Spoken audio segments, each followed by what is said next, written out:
Hello friends and welcome to CSC. I am Bhavna Patidar here and friends, हम पढ़ रहे हैं पॉलिटी यानी कि राज व्यवस्था।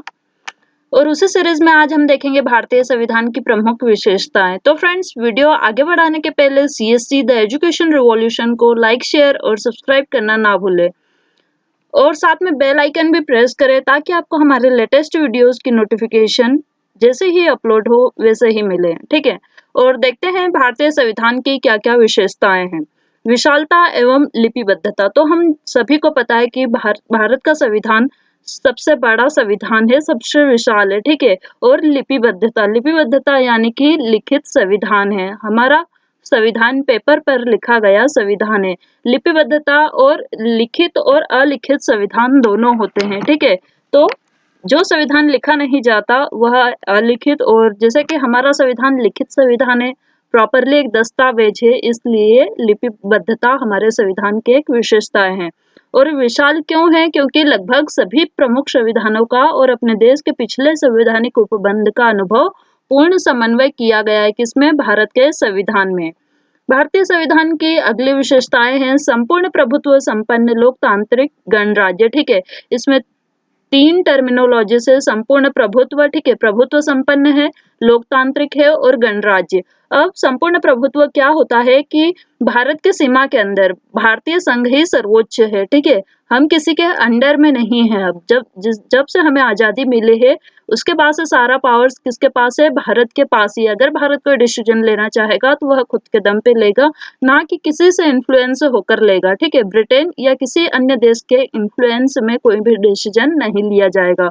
तो यह क्या होता है? संपूर्ण प्रभुत्व संपन्न। ठीक है, और भारत की या भारत के संविधान की इच्छा ही सर्वोपरि है। ठीक है, यहाँ पर कोई बाह्य अथवा आंतरिक दृष्टि से विदेशी सत्ता के अधीन नहीं है।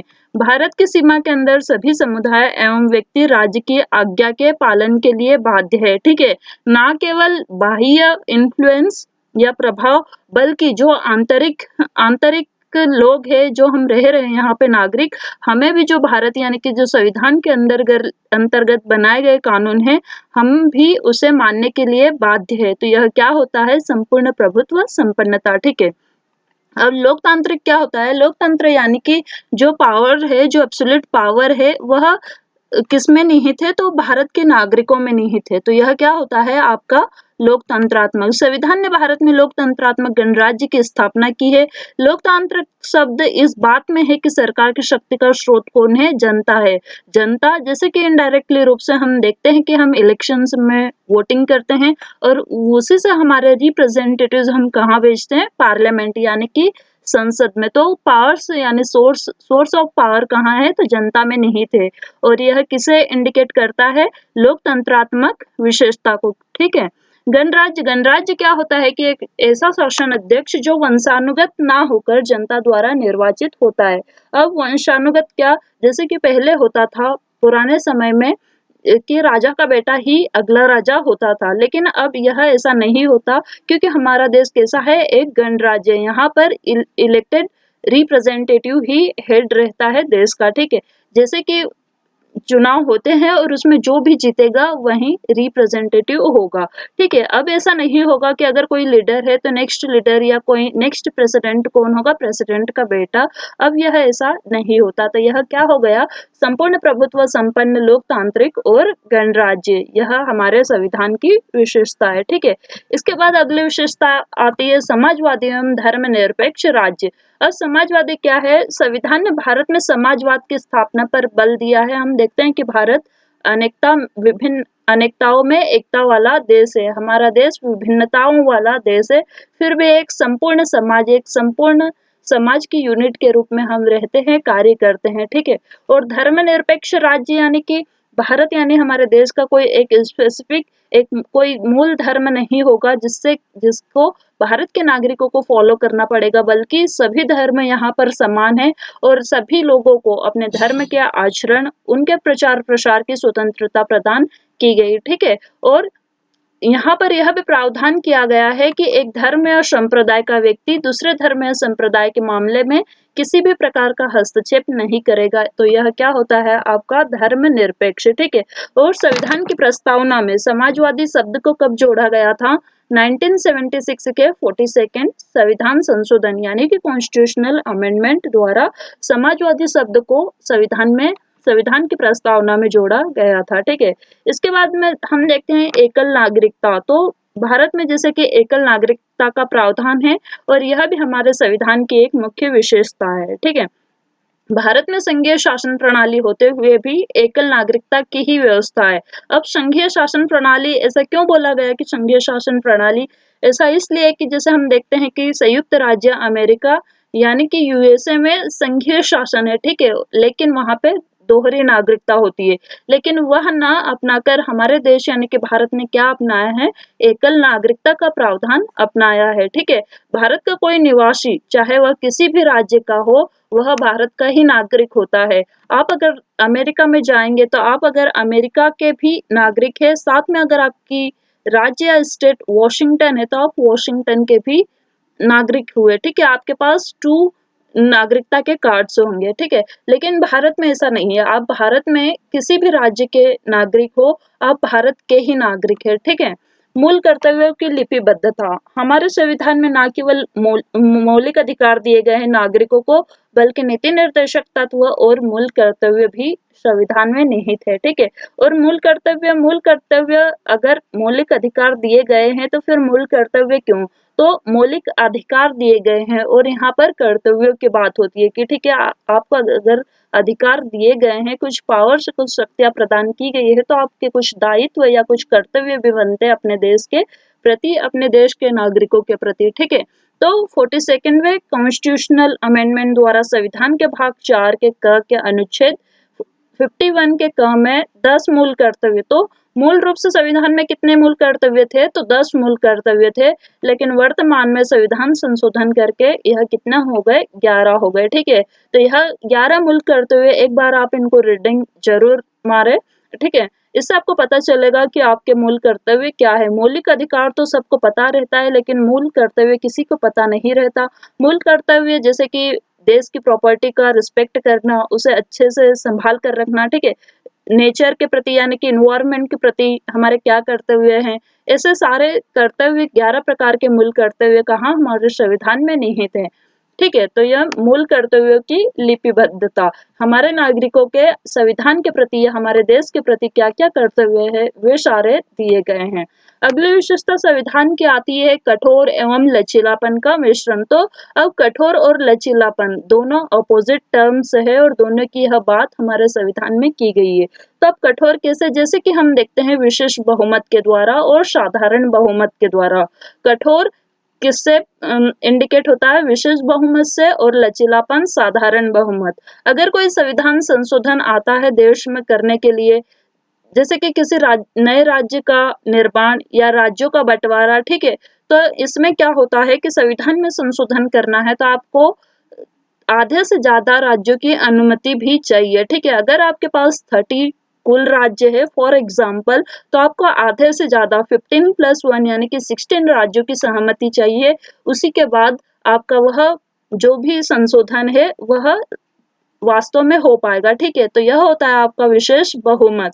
अब साधारण बहुमत क्या होता है कि बहुत सारे ऐसे संशोधन होते हैं जो संसद के साधारण बहुमत से भी पारित हो जाते हैं। साधारण बहुमत यानी कि मेजोरिटी, ठीक है, 50+1, ठीक है। तो इसी बहुमत से पास हो जाता है या पारित हो जाता है, तो वह होता है साधारण बहुमत। तो ऐसे बहुत सारे कानून होते हैं, अगर संविधान में संशोधन करना है तो वह कैसे हो जाते हैं? साधारण बहुमत से। और साधारण बहुमत ही आपका दर्शाता है किसको? संविधान की एक विशेषता जो कि है लचीलापन। और जहां विशेष बहुमत की जरूरत पड़े यानी कि संविधान में संशोधन करना बहुत ही टफ हो जाए, 15+1 यानी कि विशेष बहुमत चाहिए आपको, आधे से ज्यादा राज्यों की सहमति, ठीक है। तो यह प्राप्त करना बहुत ही मुश्किल होता है और यह क्या दर्शाता है कि हमारा संविधान कठोरता की विशेषता भी रखता है। ठीक है, इस प्रकार भारतीय संविधान कठोर एवं लचीलेपन का मिश्रण है। इसके बाद में आती है नेक्स्ट विशेषता हमारे सार्वभौमिक वयस्क मताधिकार। तो सार्वभौमिक वयस्क मताधिकार क्या होता है? Universal adult franchise. ओके, तो यह होता है कि आप वोटिंग का राइट आपका, ठीक है, तो वोटिंग का राइट वर्तमान में कितना है? 18 ईयर, ठीक है। अगर आप 18 साल के हो तो आप किसी भी इलेक्शंस में वोटिंग कर सकते हो। लेकिन 1989 के पहले तक यह एज कितनी थी? 21 ईयर, ठीक है। लेकिन 1989 में क्या हुआ कि 61st यानी कि 61वां संविधान संशोधन होता है और उसके द्वारा मताधिकार की आयु कितनी कर दी जाती है? 18 वर्ष। और वर्तमान में भी हमारी वोटिंग की एज कितनी है? 18 ईयर्स, ठीक है। इसके बाद में संविधान की अगली विशेषता देखते हैं हम, जो कि है मौलिक अधिकार। इसके पहले अभी हमने देखा था मौलिक कर्तव्य, मौलिक अधिकार की बात अब हम करेंगे और इसके बाद में एक आता है नीति निर्देशक तत्व। तो यह ध्यान रखिएगा आप। मौलिक अधिकार जैसे कि हम सभी को पता रहता है, लेकिन एक बार फिर भी हम देख लेते हैं इसको। हमने प्रीवियस वीडियोस में भी देख लिया है, तो आपने अगर अभी तक के पहले के वीडियो नहीं देखे तो जरूर देखें, ठीक है। साथ में वीडियो अगर आपको पसंद आ रहा हो तो नीचे लाइक और कमेंट बॉक्स में जरूर बताएं। मौलिक अधिकार भारतीय संविधान ने भारत में लोकतंत्रात्मक शासन प्रणाली की व्यवस्था की है, ठीक है। तो भारत हम देखते हैं कि हमारा देश कैसा है? एक लोकतंत्र देश है, ठीक है। इस लोकतंत्रात्मक सरकार की सफलता के लिए जनता को कुछ मौलिक अधिकार प्रदान किए गए। और कितने मौलिक अधिकार प्रदान किए गए थे? मूल रूप से हमें वह थे 7 मौलिक अधिकार, ठीक है। लेकिन क्या होता है कि संपत्ति के मौलिक अधिकार को हटा दिया जाता है और उसे आर्टिकल 300 के क में 300 ए में शामिल कर दिया जाता है as a legal right. Okay, कानूनी अधिकार बना दिया जाता है या विधिक अधिकार बना दिया जाता है। और यह कब बनाया जाता है? 44वें संविधान संशोधन 1978 के द्वारा संपत्ति के मूल अधिकार को भाग 3 से हटाकर। याद रखिएगा मौलिक अधिकार संविधान के कौन से भाग में है? तो भाग 3 में। और संविधान में कुल कितने भाग है? तो संविधान में कुल 22 यानी कि 22 पार्ट्स है, ठीक है। तो अब संपत्ति का अधिकार मौलिक अधिकार ना होकर क्या है? एक विधिक अधिकार है, ठीक है। संविधान के भाग 3 में आर्टिकल 12 से 35 तक मौलिक अधिकारों का वर्णन, ठीक है।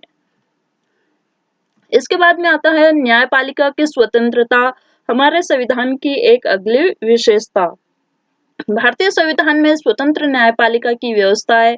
संविधान निर्माताओं ने इस बात का पूरा ख्याल रखा है कि न्यायपालिका को कार्यपालिका के नियंत्रण से पूर्णतया मुक्त रखा जा सके। क्यों न्यायपालिका को कार्यपालिका से क्यों मुक्त होना चाहिए, यह हम देखेंगे। लेकिन न्यायपालिका की स्वतंत्रता भारतीय संविधान की एक विशेषता है, ठीक है, जो लोकतंत्र की सुरक्षा के लिए आवश्यक है। न्यायपालिका की स्वतंत्रता क्यों आवश्यक है? क्योंकि इससे लोकतंत्र की सुरक्षा होती है। अगर न्यायपालिका स्वतंत्र नहीं है तो कार्यपालिका उस पर अपना प्रभाव रखेगी, कार्यपालिका निरंकुश हो जाएगी और अपनी मनमानी करेगी। इसका एग्जाम्पल हम देख सकते हैं कि अगर न्यायपालिका नहीं है तो जो भी सरकार चुनाव जीत के सरकार बनाती है, जो भी पार्टी, ठीक है, तो वह फिर सारे डिसीजन अपने फेवर्स में लेगी, अपने प्रॉफिट में, ना कि वह देश और देश के नागरिकों के लिए सोचेगी। तो न्यायपालिका क्या करती है कि उस पर लिमिटेशंस रखती है, उस पर एक नजर रखती है, ठीक है। वह कार्यपालिका को निरंतर जज करते रहती है कि कार्यपालिका सही कार्य कर रही है या नहीं। इसलिए स्वतंत्र न्यायपालिका होना चाहिए, उसमें कार्यपालिका का कोई भी हस्तक्षेप नहीं होना चाहिए। और न्यायपालिका की स्वतंत्रता यह हमारे संविधान की बहुत ही सुंदर विशेषता है। इसके बाद में आता है राज्य के नीति निर्देशक तत्व। वही 3 कॉन्सेप्ट आप ध्यान रखिएगा: मूल अधिकार, मौलिक कर्तव्य और नीति निर्देशक तत्व।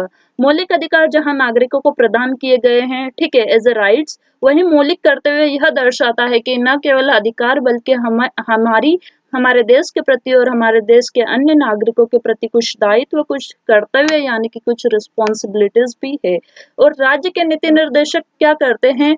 एक बात ध्यान में रखिए कि मौलिक अधिकार राज्य पे निरंकुशता लगाता है, लेकिन राज्य के नीति निर्देशक किसके फेवर में है? राज्य के फेवर में, ठीक है। तो संविधान निर्माताओं ने संविधान निर्माण के समय व्यक्तियों की स्वतंत्रता और राज्य के निरंकुशता को रोकने के लिए क्या किया था कि मौलिक अधिकारों का प्रावधान किया था, ठीक है।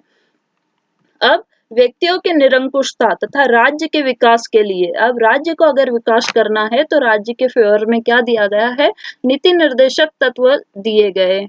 ठीक है, नीति निर्देशक तत्व के माध्यम से लोक कल्याणकारी राज्य की स्थापना का प्रयास किया गया है। तो संविधान में नीति निर्देशक तत्वों को क्यों इंक्लूड किया गया है, ताकि एक लोक कल्याणकारी राज्य की स्थापना की जा सके। संविधान के भाग 4 के अनुच्छेद 36 से लेकर 51 तक, यानी कि 36 से 51 तक राज्य के नीति निर्देशक तत्वों का वर्णन है। तो कौन से भाग में, संविधान के भाग 4 में आर्टिकल 36 से लेकर आर्टिकल 51 तक आपके नीति निर्देशक तत्व दिए गए।